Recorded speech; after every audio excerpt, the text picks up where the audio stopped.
The champagne was Dom Perignon. The venue was the Whitmore Estate, a historic mansion overlooking the Hudson Valley that cost $40,000 to rent for the evening. My sister Victoria had chosen every detail of her engagement party with surgical precision, from the string quartet playing Vivaldi to the hand-calligraphed place cards at each table. I wasn't supposed to be there. 3 weeks earlier, my mother had called to discuss the guest list situation. That was her phrase. The situation. As if my existence was a logistical problem that needed solving. Victoria's fiancé comes from a prominent family, Mom had explained. The Harringtons know everyone in Westchester. They're expecting a certain caliber of guests. And I don't meet that caliber, I said flatly. Sweetheart, you work from home. You rent a one-bedroom apartment. Victoria's been very understanding about your choices. But this is her moment. Bradley's parents will be there. His father is on the board of 3 Fortune 500 companies. I attended anyway. Dad had quietly slipped me an invitation when Mom wasn't looking, his small act of rebellion.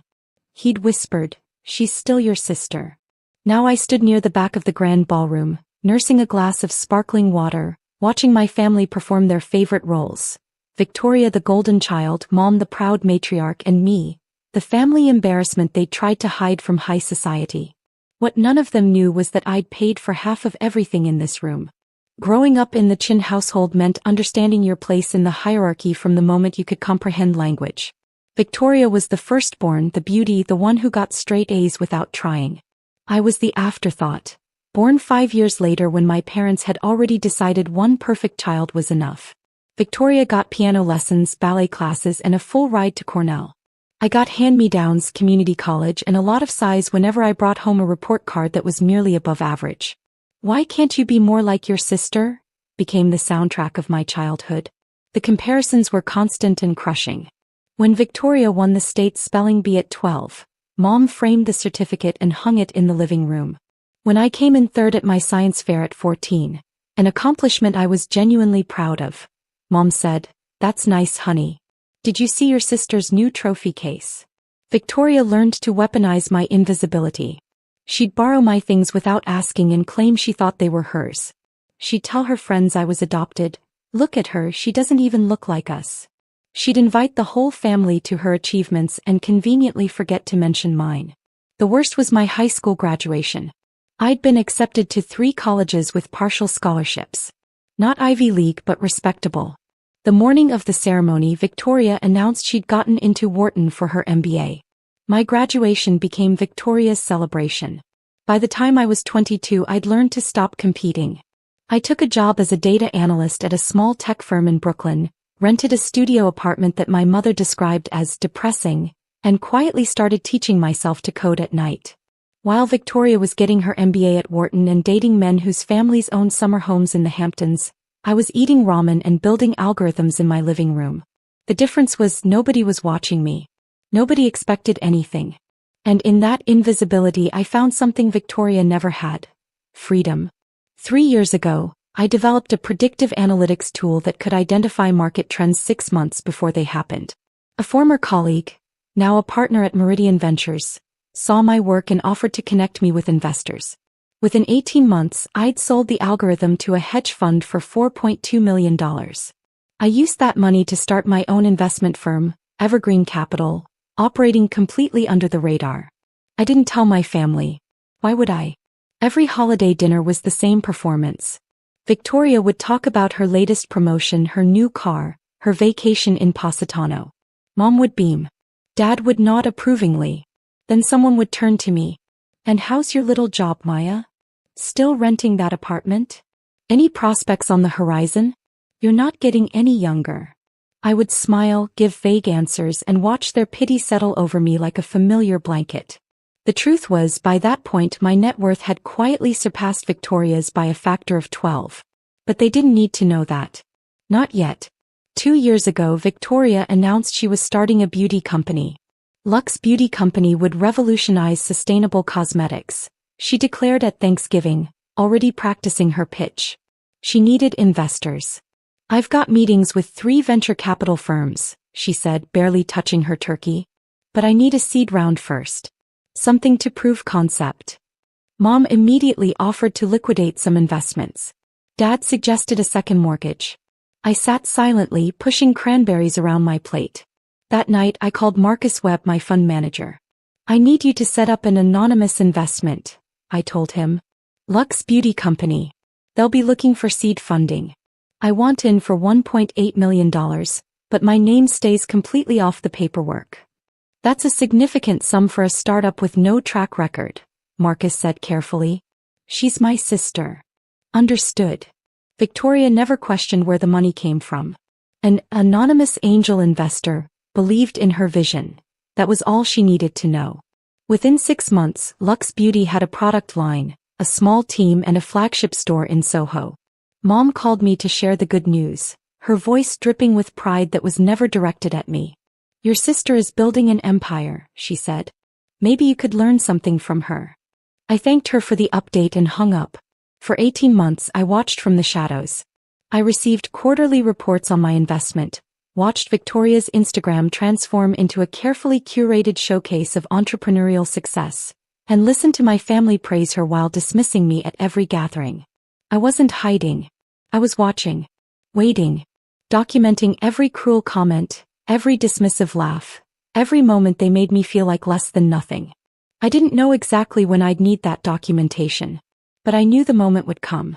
While Victoria was playing entrepreneur with my money, I was quietly building something much larger. Evergreen Capital started with the $4.2 million from my algorithm sale. By year 2, we'd grown to $28 million in assets under management. By year 3, 6 months before Victoria's engagement party, we'd crossed $85 million. My clients included 3 tech founders, a retired NFL player, and the heir to a pharmaceutical fortune who'd found me through word of mouth. The growth was organic, almost accidental. One client told another.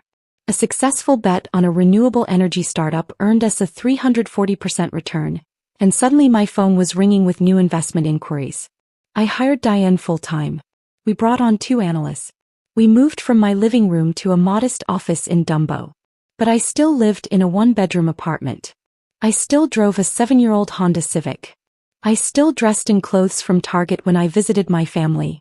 It wasn't that I couldn't afford better. It was that I didn't want them to know. There was a strange power in being underestimated, in watching people dismiss you while you quietly held the cards that could change everything. Every Thanksgiving, every Christmas, every awkward family dinner, I sat there absorbing their condescension like a sponge. Victoria would show off her new jewelry. Mom would ask when I was going to get my life together. And I would smile, say nothing, and return to my quiet empire. My business partner, Diane Okonkwo, thought I was insane. You're worth more than your entire family combined, she said during one of our strategy meetings. Why do you let them treat you like that? Because the reveal matters, I said. When you show your hand too early, people adjust. They change their behavior, rewrite history, pretend they always believed in you. But if you wait until the moment is perfect, they can't pretend anything. Exactly. Diane shook her head but smiled. She'd known me since my data analyst days, had watched me transform from an invisible worker bee into a silent powerhouse. She understood strategy. You're playing chess while they think you're not even at the table, she said. That's the advantage of invisibility. Nobody guards against a threat they can't see. 3 months before the engagement party, I got a call from Victoria's business partner, Simone Hartley. She didn't know who I was, only that Evergreen Capital was their largest investor. We're preparing for our Series A, Simone explained. We'd love to invite our founding investors to Victoria's engagement party. It's going to be quite the event, and it would be wonderful for networking. I almost laughed. The irony was exquisite. I appreciate the invitation, I said, keeping my voice neutral. But I prefer to remain anonymous. My representative will continue to handle all communications. After I hung up, I sat in my modest living room and stared at the wall. My family was throwing a $40,000 party that I was essentially paying for, and they'd actively tried to exclude me from attending. The reveal was going to be spectacular. The engagement party was in full swing when Victoria decided to make her announcement. She clinked her champagne glass with a silver fork, and the string quartet stopped playing. 200 guests turned their attention to the golden couple standing beneath a crystal chandelier. Thank you all for celebrating with us, Victoria beamed, her engagement ring catching the light like a small supernova. Bradley and I are so grateful to be surrounded by our closest friends and family. I stood near the back, invisible as always, watching the performance. I also want to take this moment to share some exciting news about Luxe Beauty, Victoria continued. We've just been approved for our series of funding, $10 million to take our company national. Applause erupted. Mom clutched Dad's arm, tears of pride in her eyes. Bradley kissed Victoria's cheek while his parents nodded approvingly. Then Victoria's eyes found me in the crowd. Of course, not everyone in this room has been quite as successful. Her smile turned sharp. Maya, sweetheart, come up here for a moment. The crowd parted. I had no choice but to walk forward, feeling 200 pairs of eyes evaluating my simple black dress, my lack of jewelry, my ordinary existence. This is my baby sister, Victoria announced, throwing an arm around me. She works from home doing, what is it you do again, Maya? Something with numbers. Data analysis, I said quietly. Right. Data analysis. Victoria's laugh was musical and cruel. She's still renting, still single, still figuring things out. But we love her anyway, don't we? Mom raised her glass. To Victoria, our shining star. The crowd echoed the toast. I stood frozen beside my sister, humiliation burning in my chest. Then Victoria leaned close to my ear, her champagne breath hot against my skin. You're the family embarrassment, she whispered, loud enough for the nearby guests to hear. Still renting while we build empires. Bradley smirked. Mom pretended not to notice. And something inside me snapped. I smiled politely. Excuse me, I said. I need to make a call. I walked to the edge of the room, pulled out my phone and texted Marcus Webb with steady fingers. Pull all funding from Luxe Beauty Company. Effective immediately. Within 30 seconds, Simone Hartley's phone started ringing. I watched from across the ballroom as Simone's face drained of color. She stepped away from the celebration, pressing her phone to her ear, her free hand gripping a marble pillar for support. I couldn't hear her words, but I could read her body language. Panic, confusion, desperation. My phone buzzed. Marcus. Withdrawal initiated. They're calling our office. Want me to take it? No. Let it go to voicemail. I'll handle it personally. A second text from Marcus. They're panicking. Called 3 times in 2 minutes. I slipped my phone back into my clutch. This was the moment I'd imagined for years. Not with joy, but with a strange, hollow satisfaction. The moment when they'd finally understand that I was never the failure they thought I was. Simone was now rushing toward Victoria, interrupting a conversation with Bradley's parents. I saw her whisper urgently in Victoria's ear. Victoria's champagne glass trembled. That's impossible, Victoria said, loud enough for nearby guests to turn. The funding was confirmed. We just announced it. I could see the calculations running across her face. The Series A was predicated on the seed round being secure. If the seed round investor pulled out now, everything would collapse. The other investors would get spooked. The valuation would tank. Everything she'd announced 5 minutes ago would be exposed as premature at best, fraudulent at worst. Simone pulled Victoria aside. Mom noticed the commotion and joined them, her brow furrowed with concern. Through the crowd, I could see their urgent, hushed conversation. The way Victoria kept shaking her head, the way Mom's face shifted from confusion to alarm. Then Simone pointed directly at me. All 3 of them turned to stare. Victoria's expression was pure bewilderment. She had no idea why her business partner was pointing at her invisible sister. Mom looked annoyed, as if I'd somehow caused a problem just by existing. I raised my glass to them and smiled. Miss Chin. A man in a dark suit appeared at my elbow. I'm Robert Walsh, head of security for the estate. There seems to be some confusion about your presence here tonight. I'm a guest, I said calmly. I understand. However, I've just received a call from our accounting department. It seems you're listed as the primary contact for the venue reservation. That's correct. I covered the deposit when my family's payment was delayed. Robert's eyebrows rose. The deposit was $22,000. I'm aware. He studied me with new respect. I see. Well, if there's anything you need, please let me know. Actually, I said, there might be some tension in a few moments. I'd appreciate if you stayed nearby. Robert nodded professionally. Of course, Ms. Chen. Across the room, Victoria was now on her phone, her voice rising in pitch. Mom was fanning herself with a cocktail napkin. Bradley's father was watching the scene with the cold calculation of a man who recognized a sinking ship. The reveal was about to begin. Victoria stormed toward me like a hurricane in Vera Wang. What did you do? She hissed, grabbing my arm. Simone just told me our primary investor is pulling out. Tonight. Right now. And she said the withdrawal request came from someone named Evergreen Capital, which apparently is owned by... She stopped. Her grip tightened. That's not possible. What's not possible, Victoria? She said it's owned by Maya Chen. Victoria's voice dropped to a whisper. But that can't be right. You're... The family embarrassment? I gently removed her hand from my arm. Still renting?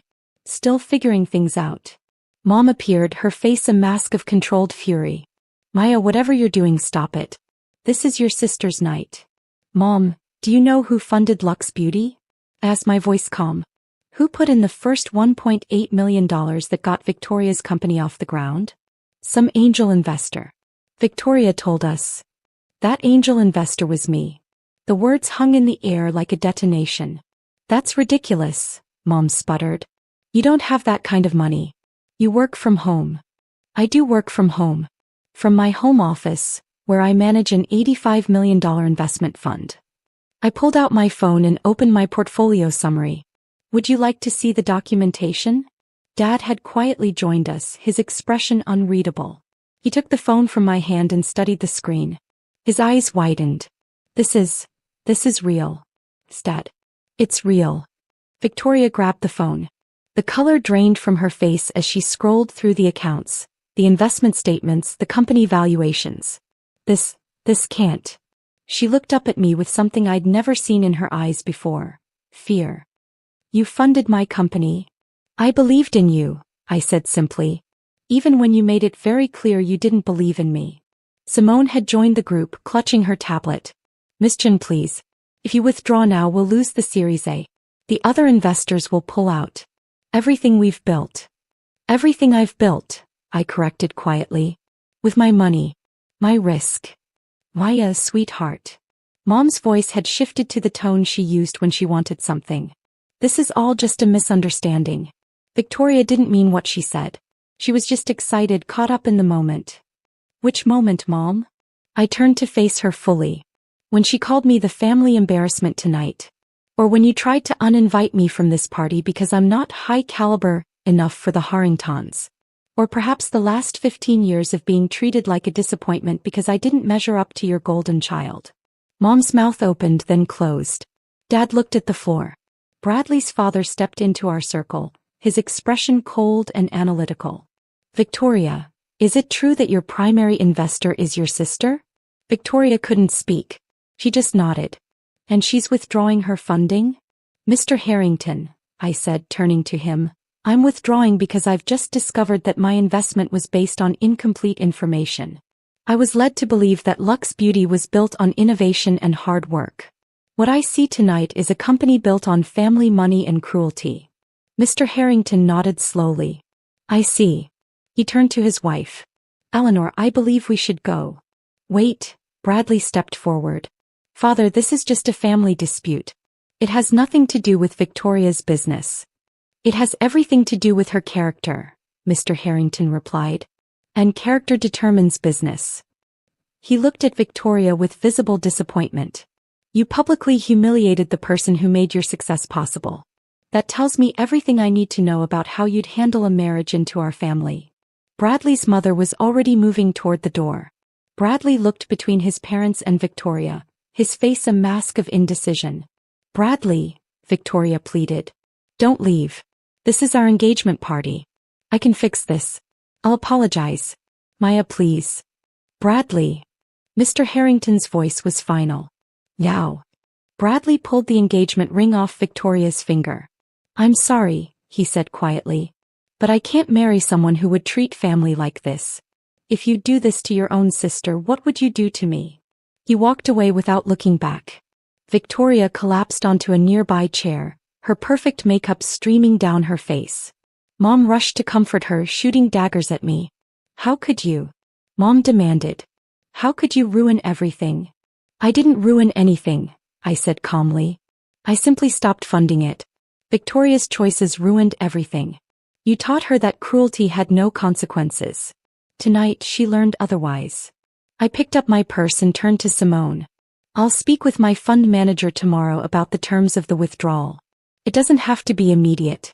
I'm not trying to destroy the company, just my relationship with it. Simone nodded, still pale but visibly relieved. I started walking toward the exit, 200 stunned guests parting before me like the Red Sea. Why? I stopped. Dad was behind me, his voice thick. I knew, he said quietly. I didn't know the details, but I knew you were more than they gave you credit for. That's why I gave you the invitation. Then why didn't you ever defend me? He had no answer. Goodbye, Dad. I walked out into the cool night air, the sounds of Victoria's sobbing fading behind me. The fallout was immediate and spectacular. By Monday morning, the business press had the story. Luxury beauty startup loses $1.8 million backing after founder's public humiliation of investor, her own sister. The irony wasn't lost on anyone. Victoria, who had built her entire brand on authenticity and kindness, had been exposed as exactly the opposite. The Series A investors pulled out. All of them. Mr. Harrington had made a few phone calls, and suddenly no one in New York wanted to be associated with Luxe Beauty. The domino effect was devastating. Suppliers demanded payment upfront, the Soho landlord started eviction proceedings, and 3 key employees resigned within the first week. Social media was brutal. Someone had recorded parts of Victoria's speech at the engagement party and posted it online. The clip of her calling me the family embarrassment went viral, racking up 2 million views in 48 hours. The comments were merciless. Imagine humiliating the person who gave you $1.8 million. This is what happens when you confuse luck with talent. Plot twist of the century. That embarrassment was literally keeping her company alive. Mom called 17 times. I let every call go to voicemail. Her messages evolved from demands. You need to fix this immediately, to bargaining, what do you want? I'll do anything, to desperate pleading, she's your sister, Maya. Family forgives. I deleted them all. Victoria texted once, I'm sorry. I replied, I know, but you're sorry because it cost you. Not because you hurt me. She didn't respond. What could she say? I was right. The Harrington engagement was officially off.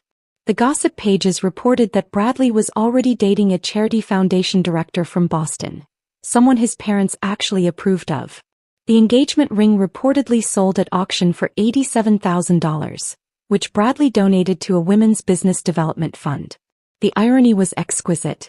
Extended family members started reaching out to me for the first time in years. Aunts who had never remembered my birthday suddenly wanted to reconnect. Cousins who had laughed at me at reunions sent LinkedIn connection requests. I ignored them all. Luxe Beauty limped along for 3 more months before Simone approached me with an offer. She wanted to buy me out at 70 cents on the dollar and pivot the company without Victoria's involvement. Victoria's out? I asked. She's been voted out by the remaining board members. The brand damage was too significant. We're rebranding as Hartley Beauty and moving forward without her. I accepted the offer. It wasn't about the money, it was about closure. Victoria moved back in with our parents. Her apartment in Manhattan was too expensive without Bradley's support, and her savings had been poured into the company. At 33, she was exactly where she'd spent her whole life, pitying me for being struggling, dependent, starting over. The difference was I'd never looked down on her for it.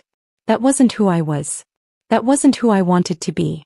6 months later, I bought a brownstone in Brooklyn Heights. It wasn't flashy, 3 bedrooms, a small garden, enough room for an office with a view of the Manhattan skyline.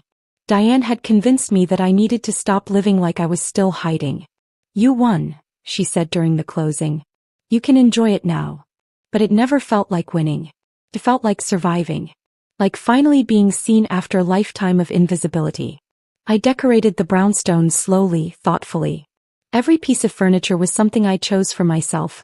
Not a hand-me-down from Victoria or a clearance item I'd grabbed because it was cheap. I hung art on the walls. Actual art from artists I'd discovered at Brooklyn markets. I filled the garden with lavender and rosemary, plants that smelled like the life I was finally building.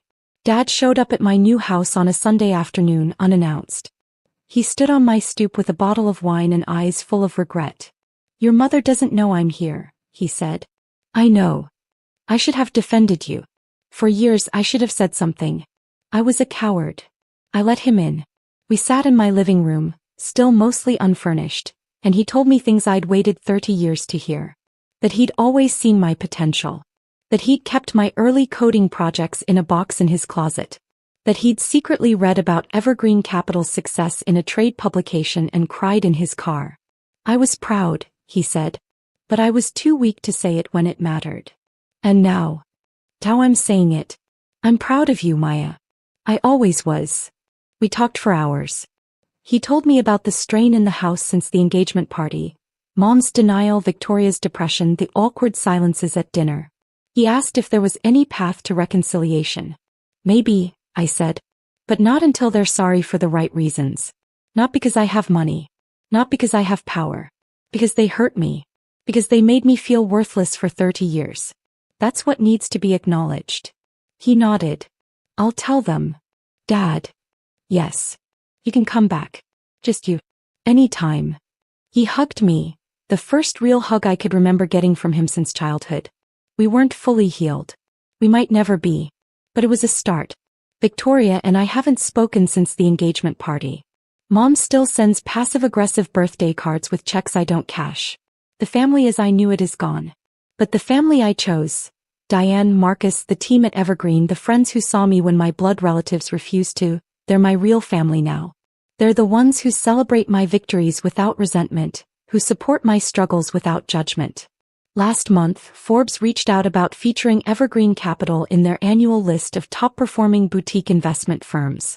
The journalist asked me about my journey, about what drove me to succeed in such a competitive industry. I thought about Victoria's words at the engagement party. The family embarrassment. Still renting while we build empires. I was underestimated, I told the journalist. By everyone who should have believed in me. So I learned to believe in myself. She asked if I had any regrets. I smiled.